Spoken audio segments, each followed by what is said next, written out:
নমস্কার, আমি সুভাষ চন্দ্র রায়, ফালাকাটা 13 বিধানসভা কেন্দ্রের মাননীয় মমতা বন্দ্যোপাধ্যায় এবং আমাদের সবার প্রিয় নেতা সভাপতি সাধারণ সম্পাদক অভিষেক বন্দ্যোপাধ্যায় তৃণমূল কংগ্রেসের মনোনীত প্রার্থী। আমরা ফালাকাটা বিধানসভা এলাকার শহর গ্রামের যে কাজগুলো আগামী দিনে করার জন্য আমরা প্রতিজ্ঞাবদ্ধ, সেই কাজগুলো আপনাদের সামনে আমরা তুলে ধরছি। আর মূলত ফালাকাটার দীর্ঘদিনের দাবি যেটা ছিল, আমাদের ফালাকাটা সাব ডিভিশন গঠন করা এবং জনগণের পরিকাঠামো উন্নত এবং শাসন ব্যবস্থা শক্তিশালী করার জন্য আমাদের ফালাকাটা একটি আধুনিক বাস টার্মিনাস নির্মাণ করার জন্য আমরা প্রতিজ্ঞাবদ্ধ এবং নবনগর মঙ্গলঘাটে মজুরি নদীর উপর একটি নতুন সেতু নির্মাণ করা, বড়ডোবা ঘাটপাড় মজুরি নদীর উপর 150 মিটার দীর্ঘ এবং 10 মিটার চওড়া কংক্রিট সেতু নির্মাণ করা,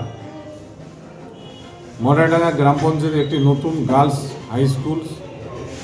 স্মার্ট ক্লাসরুম সহ আমাদের নতুন নির্মাণ করা, বাদাইটারিতে মাধব বর্মনের বাড়ি হইতে উদ্যা নদীর উপর একটি নতুন সেতু নির্মাণ করা, পলাশবাড়ির পূর্ব কাঁঠালবাড়ি যেটা আমাদের আলিপুরদুয়ারের পরে বিধানসভা ক্ষেত্রে আমাদের স্বাস্থ্যকেন্দ্র 24 ঘন্টা ডাক্তারের উপস্থিতি এটা নিশ্চিত করা এবং প্রতি বছর 5টি প্রাথমিক বিদ্যালয়কে স্মার্ট ক্লাসরুম এবং আধুনিক সুবিধাসহ মডেল স্কুলে রূপান্তর করা হবে। জটেশ্বর স্বাস্থ্যকেন্দ্রের পরিকাঠামোগত উন্নয়ন করে একটা নতুন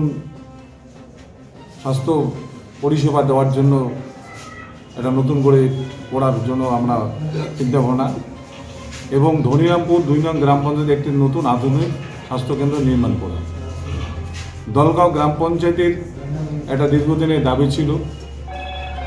একটি হিন্দি বিদ্যালয় নতুন করে তৈরি করা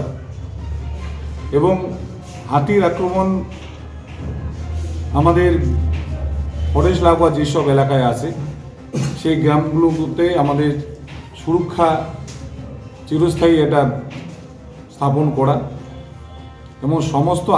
আধুনিক পরিকাঠামো দিয়ে একটি স্থায়ী পৌরসভা ভবন এবং এই পৌরসভা আধুনিক যাতে মডেল পৌরসভার জায়গায় পৌঁছাতে পারে সেই দিক দিয়ে আমাদের চিন্তাভাবনা। এটা মূলত যেটা ফালাকাটা বিধানসভার ক্ষেত্রে এই কয়েকটা, তারপরে কিছু কিছু কাজ আছে, সেটা তো আমাদের উত্তরবঙ্গ দপ্তর থেকে অনেক হয়েছে, আরও বাকি আছে কিছু রাস্তা আমাদের যেগুলো বাকি আছে এবং ছোট ছোট আমাদের কিছু জয়েস ব্রিজের প্রয়োজন আছে, সেটাও আমরা তালিকাভুক্ত করে রাখছি। মানে এইরকম যে ছোটো মোটো কাজগুলো উত্তরবঙ্গ দপ্তর, আমাদের জেলা পরিষদ, আমাদের পঞ্চায়েত সমিতি ও আমরা অনেক করেছি এবং গ্রাম পঞ্চায়েত আছে। এটা পরবর্তীতে গ্রাম পঞ্চায়েত ধরে ধরে কিছু কিছু কাজ সেটা আমরা নতুন করে যাতে করা যায় অতি সত্ত্বর, সেটা আমার চিন্তা ভাবনা করছি। এটা অলরেডি আমাদের মাননীয় মুখ্যমন্ত্রী আগে বলেছিলেন যে যাতে প্রতিটা পরিবারে জল পরিষেবা বিশুদ্ধ পানীয় জল পৌঁছানো যায় এবং অলরেডি অনেকটা এগিয়ে আছে এবং কিছু কিছু জায়গায় একটু আমাদের এজেন্সির খাতির জন্য সেটা একটু পিছিয়ে গেছে। সেটা অতি সত্ত্বর আমরা অলরেডি যোগাযোগ করে রাখছি, আমাদের প্রতিটা অঞ্চল ধরে এলাকা ভিত্তিক সেটা আমরা সার্ভে করে রাখছি এবং সে কাজগুলো আমরা অলরেডি যোগাযোগ করছি। এটা নির্বাচনের প্রক্রিয়া শেষ হলে পরে আগামী দিনে এটা অতি সত্ত্বর যাতে সব জায়গায় সঠিকভাবে জল পৌঁছে যায় সেটা আমরা করার কোনো চেষ্টা থাকবে।